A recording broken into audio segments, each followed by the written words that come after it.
Hey folks, it's the Blind Guy here with our second installment in our trilogy of war chest strategy tips. And I might actually just make this more than a trilogy. I might pull the old Star Wars trick where I'll do a prequel trilogy and I'll do a sequel trilogy. And maybe I'll do a whole bunch of mediocre spin-off.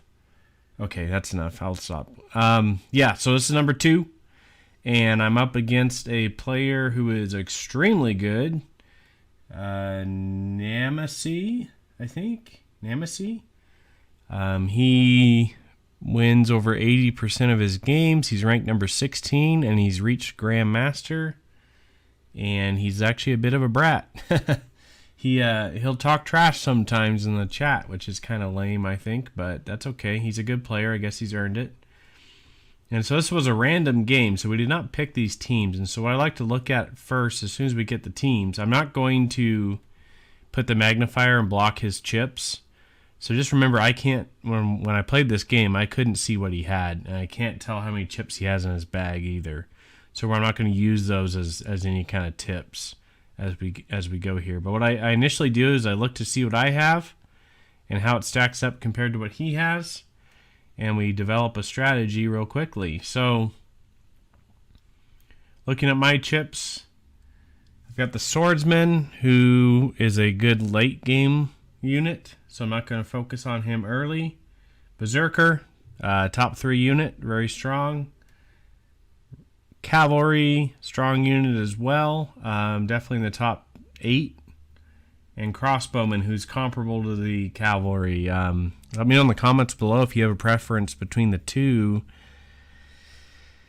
I think I probably prefer the Cavalry, although having the 5 chips for the Swordsman, or not the Swordsman, the Crossbowman's pretty nice as well. So those are my 4. He's got a weaker set, I believe. So definitely his best going to be his light Cavalry. And he's got a Marshal and Footman who probably aren't going to come into play much. And then Lancer. I'm not a fan of the Lancer, although I really dislike playing against the Lancer. If there's any unit that really gives me problems, it seems to be the Lancer. I'm not really sure why, but a lot of these better players will use it. I'm just not very proficient with it. So even starting off, I had a feeling he's definitely going to use his LC as his primary unit, and then I kind of had a feeling that the Lancer was probably going to be the next most used. And so we will see what he does here. It's 92 turns long, and in the first initial turns, he's going to recruit a whole bunch of LC, and I'm going to recruit a whole bunch of Berserker. And so we'll move through those pretty quickly. Now, when you're playing against a light cavalry, or an LC as I'm calling it, they usually deploy it over here on this base, and they're going to focus on these 2 bases, usually capping this one first, and then moving here, and then usually trying to take this one, but sometimes taking this one. And so if you're going to defend an LC, what you need to focus on doing is keeping him on this side of the board over here, keeping him over here, and then you need to try to protect this base and this base.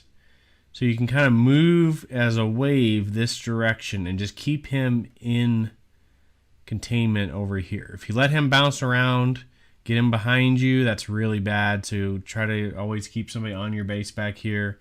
And if you let him bounce around too much over here, he just becomes very unpredictable. And what they'll usually do is they're going to triple bolster him, thin out their bag, and so then they have 2 LC chips in their bag, and they're bouncing around with a triple bolstered unit. And so my strategy in this was, well, if I can thin out that LC, even if I have to sacrifice my Berserker to do it, my other units are better than his. And so if he loses his LC and I'm all of a sudden focused on my cavalry or my crossbowmen, then it's advantage me. Now I do have to be careful because he has the initiative. I play first, so he has the initiative bonus, the flip. And so you always want to keep that in mind too. I make a couple suboptimal moves in this, but they actually ended up working out okay in the long run. I won't tip off who wins, but I do play well in this game. That's why I'm showing it to you guys. So here we go. We're going to start off here, and I'm just going to kind of narrate what he's doing. So I start off with recruiting a Berserker. I don't want to put my swordsman and one of the other 2 units out, because then I might end up getting blocked if I draw a bad hand. So I just recruit with the swordsman, put the crossbowman out. I'm going to push the crossbowman up and then over to try to hold this spot here, because I told you guys that was one of the spots we want to focus on controlling. I used the cavalry to recruit, and so I didn't deploy the cavalry because I want to make sure I get my Berserker down on the board. Move crossbowman up. He's deployed his his LC right where we thought he would. He's got a footman on the other side. Drops his footman down. We recruit our last Berserker. Deploy our Berserker. Move the Berserker up. Now this is where I think I make a bit of a mistake. Is I have to be more careful with this Lancer here. And this is where I get in trouble with Lancers, is I lose focus on how dangerous they are from way back. And so now that I moved, I probably should have moved my Berserker here. Well, even there, it's about the same. So if I move the Berserker over here, he's safe from that Lancer. But then he's not quite as much of a threat to help control this. So I don't know, a little tough. He's a good enough player that he kind of gets me with that. Deploy swordsman, deploy cavalry. Got my 4 units on the board. Move over my crossbowman. Move over my swordsman. Now I could have deployed the swordsman. Normally I would do that and then focus on the crossbowman more, but the fact that he's got a light cavalry means I need to leave this crossbowman here. If I leave this control marker, it becomes open for this light cavalry to flip the initiative and then jump on top of it for the win. So I have to keep a guy on here, so I have to work my swordsman up the back here. Now sometimes you also want to try to leave a guy here. If you have a footman, maybe you can leave you can do 2 footmans, whatever plural for footman is, to keep him from getting onto that. But he's a ways over here, and I don't think he can get through my Berserker to get to this marker. So this marker is probably pretty safe, is what I was thinking. He moves that Lancer, and so now I know that if he doesn't flip the initiative, I can move out of harm's way. But he's going to flip the initiative. And this is where something I would be interested in hearing your guys' opinions is, do you believe sacrificing one Berserker is worth gaining the initiative bonus? Because he's going to flip initiative here and then kill my Berserker, and then I'll be able to kill him with my cavalry. So essentially the trade was a Lancer and the initiative bonus for 1 Berserker coin. I think I actually come out on top on that trade, which I'm a little surprised that he didn't think about losing his Lancer in that as well. So he flips initiative, takes my Berserker, I take his Lancer, he brings back a Lancer, I deploy my other Berserker, bolster the Berserker, move the swordsman up. If you ever have a choice between bolstering a Berserker and moving it, it's almost always better to bolster it, because then you have more choice later. Acting secondary in war chess is really important. So if you can bolster him, that allows you to get that. You're essentially saving that move for later when you have more information. Bolster again. Move.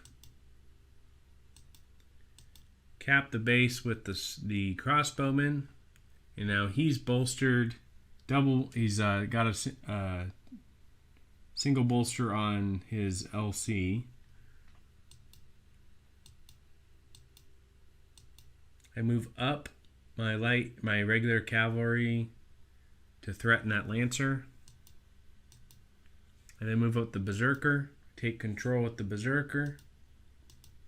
I didn't expect him to do this yet, but he then moved. He's triple bolstered, so he's happy about that. But then he moved in here, and so now my job is just to try to weaken. If he loses this LC, I've already weakened his Lancer. That really benefits me. So now I'm going to focus on taking down LC chips.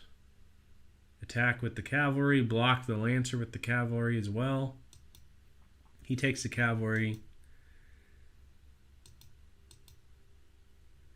Shoot kaping. Shoot the LC with the crossbowman. He takes control with the LC. I then move up with the Berserker. And because I'm going to... Now, if I had known he had 2 Lancers, I wouldn't have done this, but I didn't know that when I did it. So don't let that fool you. But I used the Berserker to take his light cavalry. If I had known that, I probably would have gone here. Well, even then, I would have been in trouble. So, yeah, either way, I was going to be in trouble if he had 2 Lancers. But that's okay.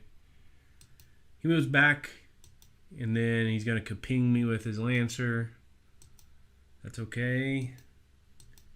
Bring back a Lancer. I have to put him here to keep this cow LC from getting onto my base. That would have been bad. Although I would have been able to attack it with the cavalry.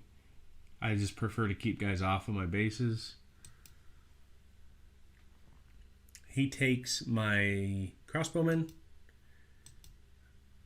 Now this is... The Lancer is really strong at killing units. You saw that he took the crossbowman, but once he does that, once a unit drops in front of him, now he's stuck. And so he'll go over here, attack here, but that's important to remember. The Lancer's not good for controlling bases. He's really a good attacking unit. So if you're trying to use him as a primary, it's going to be really hard to get onto bases with him. Now you can just ping-pong him around the map and do as much damage. You can do a lot of damage with one Lancer. But I think if you're going to do that strategy, eventually you have to start thinking about bringing another unit in to start controlling the bases. Which is what my opponent's doing here, is he has the Lancer and the LC, which is a good combo. This is a move that I think was probably not optimal. I was worried that I would lose this Berserker, and so I brought my cavalry over here to threaten the LC, but I probably should have brought him here, and that way he threatens the LC and the Lancer, because you're going to see he's going to attack me with that Lancer. But I think it still ends up working okay. I use the Berserker to kill the LC. He takes my Berserker. I bolster the crossbowman. I'm not too worried about moving this guy now. I just want to keep him on the spot.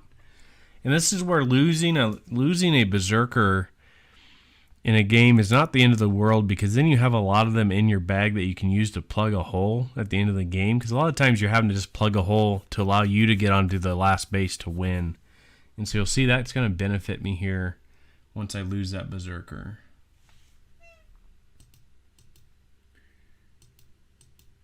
I take the Lancer, and right here now I've got 2 Berserkers. I can use them to plug that hole. Now this is another move I probably should have done differently, is instead of attacking, I thought, well, if I can kill this footman, I'll be in really good shape. But he's got too many of them. He's got 2 in his bag. So I needed to probably just bolster, and that does 2 things, is it buys me more time, and it also thins out my bag, because I'm really just trying to race him here for the last spot. So I didn't play this part probably the best, but I attacked him. I then also, I didn't realize this, I think, at the time, but he was out of light cavalry, 4 already dead. So this 5th one that was on the board, 4 were already dead, so the 5th one was not a threat. So I should have attacked, with this cavalry, I should have attacked the Lancer, because it was one of the only active units. So again, not my best move, but it was still a decent move, just not the most optimal move. He attacks crossbowman with the cavalry. Plug the hole again.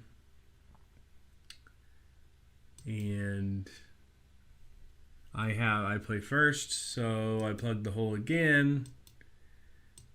And now he knows that I've got him, because I would just move on there with the light cavalry. He's already he's already used one of his footmen. He doesn't have another one, so he forfeits at that point.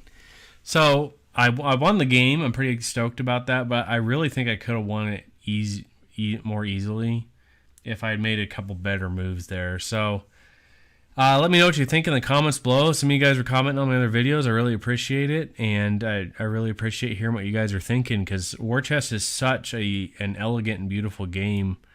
and having 4 units that are different almost every time you play against 4 other units that are different. It's such a great game. The strategy is so different each time you play.